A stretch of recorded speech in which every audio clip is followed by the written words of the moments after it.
Broadcasting from Salisbury University campus, this is WSDL Ocean City, NPR News Talk 90.7. Putting Delmarva first. Stay tuned for Delmarva Today with your host, Don Rush.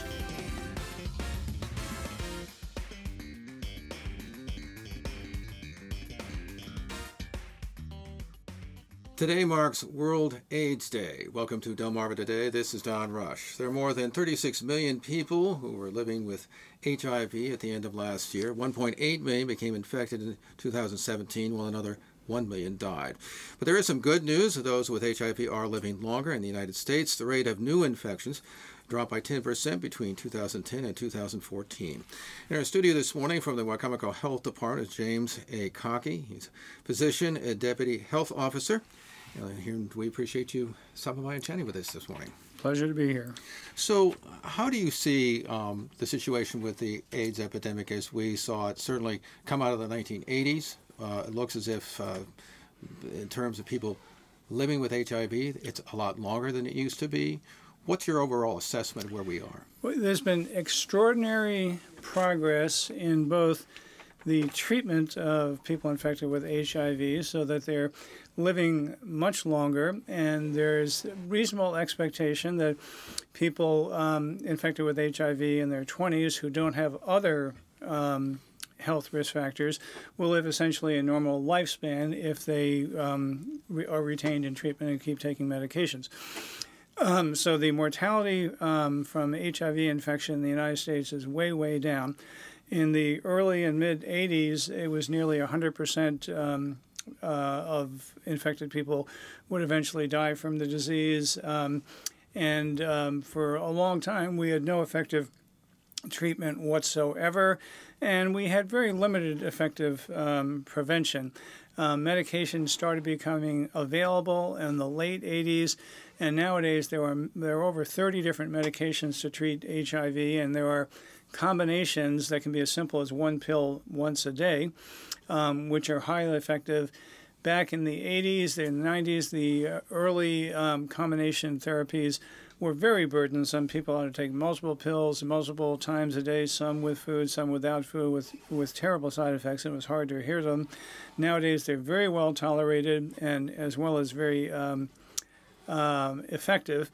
And for most of the country, cost is no longer an issue, certainly not in Maryland. There are many programs to enable people, regardless of their income or insurance status, to be able to get treatment. And that's been a deliberate policy by various levels of government because it is far cheaper to successfully treat one person with HIV and render them non-infectious, which is in fact what happens, than to have them infect 10 other people and have 10 times as many people who are infected. So overall, HIV has moved from an overwhelming, brand new, devastating epidemic that was hopeless to something where we have had success in prevention, in reduced new cases, and extending life. So I'm pretty optimistic about the state of prevention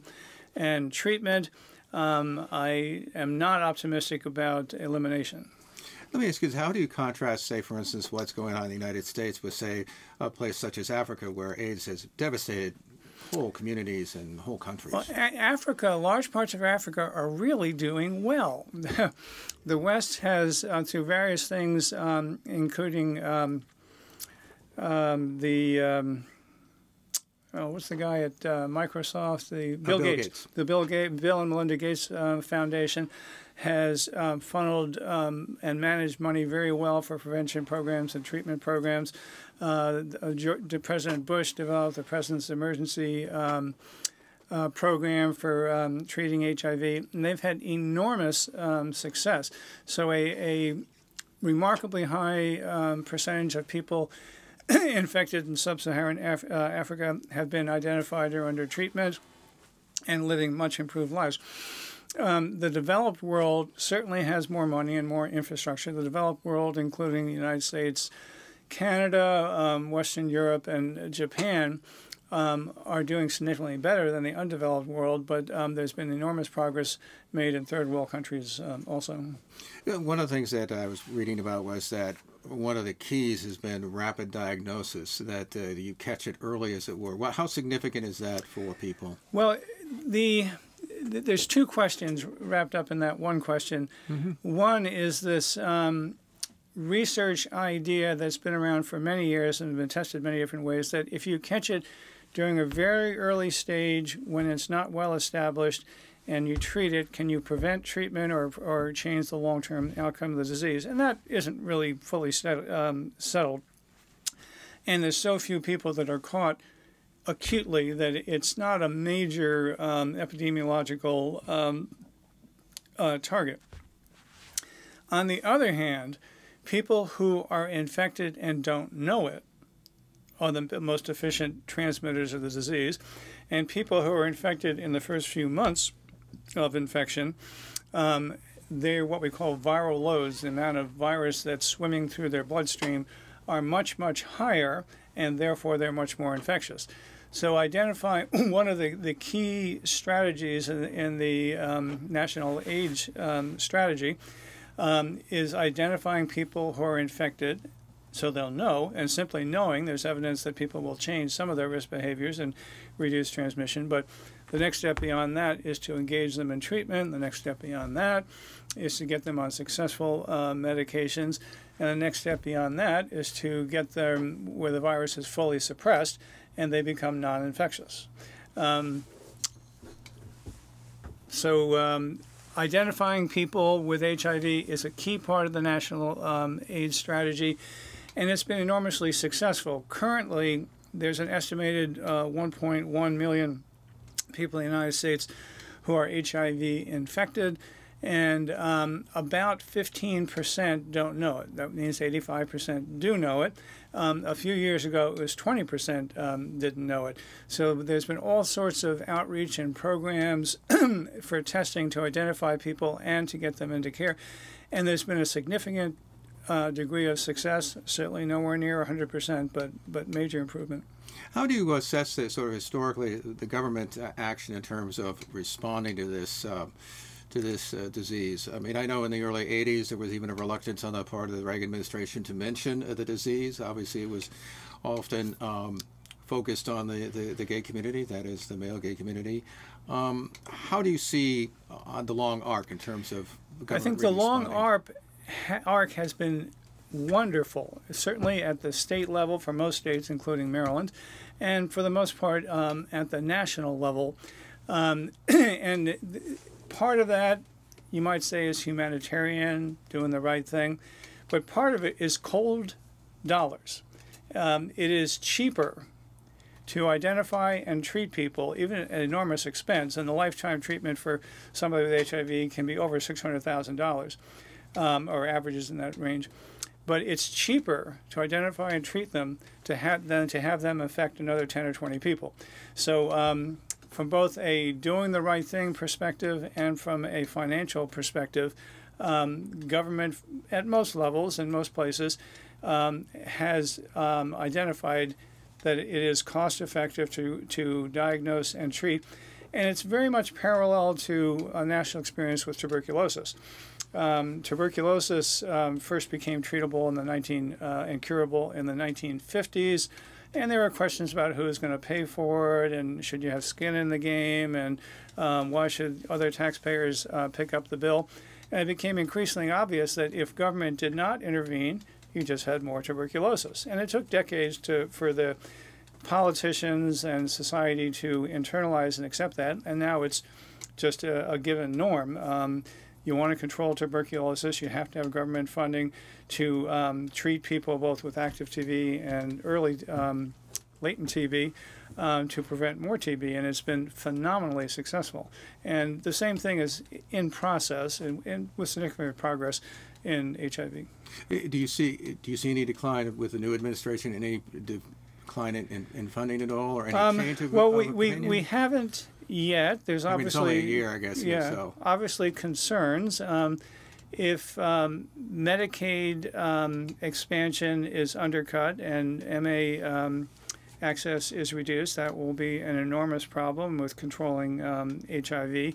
If the Affordable Care Act is finally overthrown or destroyed, which seems to be an attempt going on, that will have a major effect on addictions and on HIV, and we could expect both to get worse. But so far, we haven't seen that. So in terms of the stigma that was often attached to HIV, has that changed at all? Yes and no. Early on, there was and there is stigma attached to it, but early on, many patients with HIV got terribly depressed. There was a significant amount of suicide when you had the diagnosis. That doesn't happen anymore. Our new patients frequently kind of sort of expected it because of the risk behavior they had. They weren't happy, or they aren't happy when they find out the diagnosis, but that horror and depression we used to see isn't there anymore. We used to fairly commonly see people who wouldn't tell their closest friends and family out of shame and fear of being rejected, because it would reveal that they'd been doing things either sexually or with drugs that the family didn't know about and would not accept. And I rarely see that anymore. People are more open to telling their family. They're not open to telling everyone in the world, but they're more open than they used to be. So in my opinion, the stigma is significantly less than it was 30 years ago. It's still there. People are not as open about having HIV as they are about having diabetes or high blood pressure, but the stigma is not nearly as bad as it was. Well, do you think that, on the opposite side of the coin here, do you think that people obviously who do not have HIV, are they less reluctant to come into contact, less of an issue in terms of their children coming? I mean, what do you? I have not seen any of that. 30 years ago, we saw that a lot at all levels of life, and there was even a brief period in the early mid-'80s, and I'm embarrassed and ashamed to say this, that the medical profession had debates about whether a doctor could ethically refuse to treat an HIV infected person. Those days are gone. That is never even breathed or thought of in the medical profession. And I would say, by and large, in the general population, it is not a significant issue. Not that it's totally gone, but not a significant issue. Appropriately, in the sexually active population, particularly men who have sex with men, it's something that's on their mind and should be on their mind in terms of protecting themselves. So in terms of what people should be doing, what kinds of things should people be doing in terms of, say, one, just simply avoiding getting the virus? Well, that has always been incredibly easy. On a cognitive level, it is very, very easy to avoid getting infected with HIV. Never stick needles in your arm. Never have sex. Or if you're going to have sex, have it with one trusted partner. If you do, and the other one, I guess, is that all pregnant women would have prenatal testing to get on treatment to protect their baby. With those three interventions, you could eliminate nearly all new cases of HIV.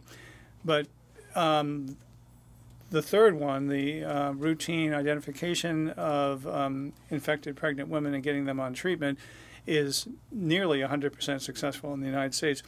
The other two are very, very difficult challenges that will not go away. So if you continue to use IV drugs, we'll go to IV drugs first, there's a variety of ways to protect yourself. One is just don't share needles. Now, if you're in a situation where you're an addict and you're going through withdrawal and you want to relieve the pain and suffering and withdrawal, and the only needles available is one someone else has used, overwhelmingly people will use that dirty needle and continue their risk. So having access to clean, unused needles is a key part of prevention for IV drug users.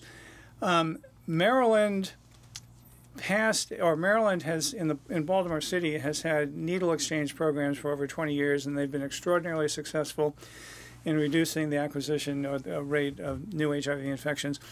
There are hundreds of them all over the country, and they've been extraordinarily successful in preventing HIV and other bloodborne disease transmission.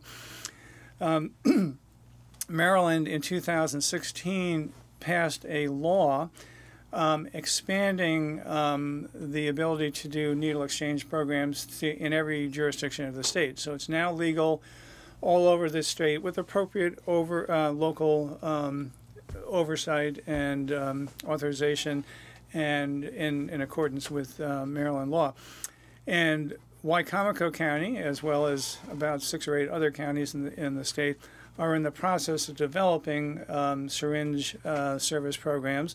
And we hope sometime in the middle of next year we'll have a syringe service program up and running that will further reduce the risk of HIV transmission through IV drug abuse. But with what is in effect now, the proportion of new HIV cases that are acquired by IV drug abuse is markedly diminished. Currently, of the approximately 36,000 new cases in 2016, about 5% of them were from IV drug abuse. 35 years ago, that was more like 30 or 40%. So the programs in place and the general knowledge in the addiction community has been successful, and it's markedly lower.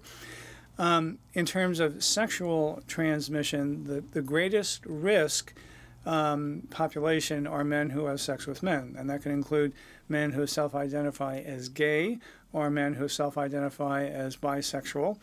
And in some ethnic communities, there are men who are married who will have sex with other men, but identify themselves as heterosexual.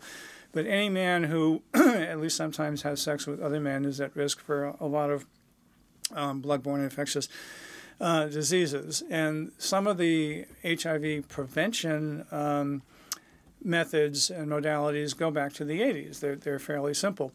One of them is use condoms routinely. There was a debate in the late 80s whether condoms prevent HIV.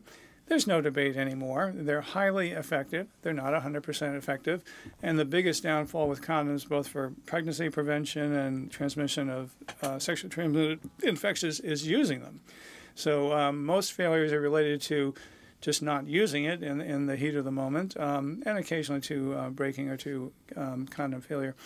Another one that we've been preaching for over 30 years is don't engage in sexual activity when you're under the influence of whatever: alcohol, marijuana, pills, heroin. Those are conditions where a person's good judgment and self-control are markedly impaired. So if one can engage in sexual activities when you're in full possession of your faculties, you're less likely to catch or transmit a disease. Another one we've been preaching for a long time is to avoid casual hookups, to engage in sexual activity only when you're in a more committed relationship with someone you know. Those are all ideas that have been around for a long time.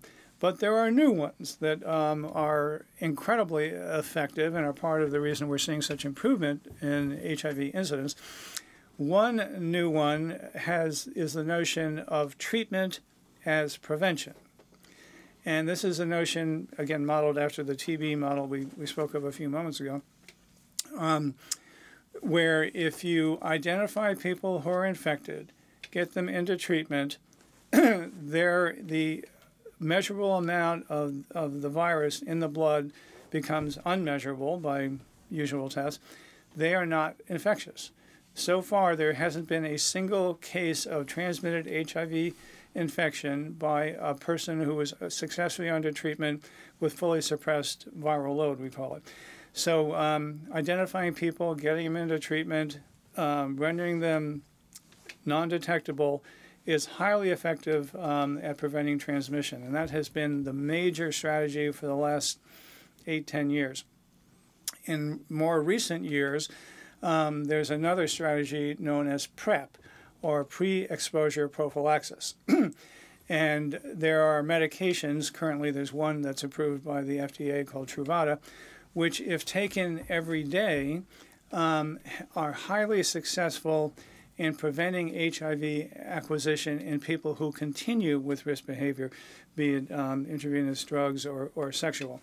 So that has made a pretty significant impact in the men who have sex with men community, and has shown improvements or reductions in HIV acquisition incidents. Wicomico County has had a PrEP program for going on 2 years now, and I believe we're the only one on the Eastern Shore, one of the early ones in the state. And most of our clients, in fact, have been men who have sex with men. In terms of, by the way, in terms of heterosexual transmission, how significant is that? We've obviously made an emphasis because of the issue of blood transfer and so on, direct blood transfer. What about that transmission? It definitely occurs male to female and female to male. Epidemiologically, it's a far smaller proportion of new HIV infections. In the United States, the incidence of HIV in women is much lower than in men. It is a concern. It would be totally appropriate for a woman who has multiple sexual partners to, in fact, be on PrEP. Also, the uptake in the heterosexual community for PrEP has been a lot smaller than in the MSM community. Because one of the reasons I asked is because, like, for instance, in Africa, we saw whole communities.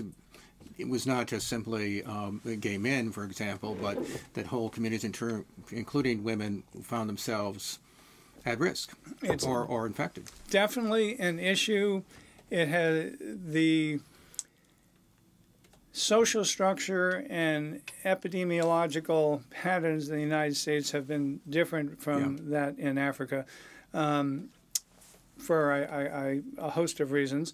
But in the United States, the risk is lower for women, but we certainly see women infected with HIV frequently through heterosexual activity, and we have many women who are successfully treated, preventing further spread, ensuring their health, and if they get pregnant, protecting the baby.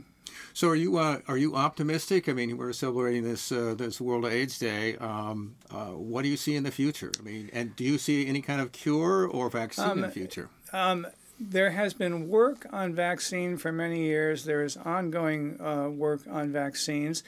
We have had such extraordinary success with vaccine prevention of infectious diseases since the first one, which is about 1800, with the development of the smallpox vaccine, which revolutionized the modern world. The human immunodeficiency virus has special challenges in developing an effective vaccine that so far have made it where we haven't succeeded in developing an effective vaccine. A lot of smart people are putting a lot of effort into it. So my opinion is that eventually we will have an effective vaccine. I don't know if that will be in my lifetime or not. Currently, in terms of cure, there is nothing on the horizon, at least on a population level, where cure is a possibility. There has been one documented cure, the so-called Berlin patient from about 20 years ago, a young gay man who was HIV infected, who also developed lymphoma or leukemia, had a bone marrow transplantation, and then through multiple investigations and study after that, the HIV was gone. That has not been replicated. There have been attempts to replicate it. They haven't proven successful over time. There was a baby born, was it Louisiana or Alabama, that was thought that might have been, was given medication at birth and then was lost to care and came back and was thought maybe that was going to be a cure. Did not turn out to be a cure. So there's nothing solid on the horizon in terms of cure at this time, but we very much have the ability for chronic control of the disease where treatment is successful and people can expect a pretty normal lifespan and health. We've been speaking with James A. Conkey. He's a physician, a deputy health officer with the Wicomico County Health Department. We appreciate you stopping by and chatting with us this morning. My pleasure. This has been Delmarva Today. I'm Don Rush. Thanks for listening. Thank you for watching Delmarva Today, a production of Delmarva Public Radio. Production and audio engineering by Chris Rank. Hosted by Don Rush. For podcasts, visit delmarvapublicradio.net or subscribe to the Delmarva Today podcast on iTunes. Delmarva Today can now be seen on Pack 14.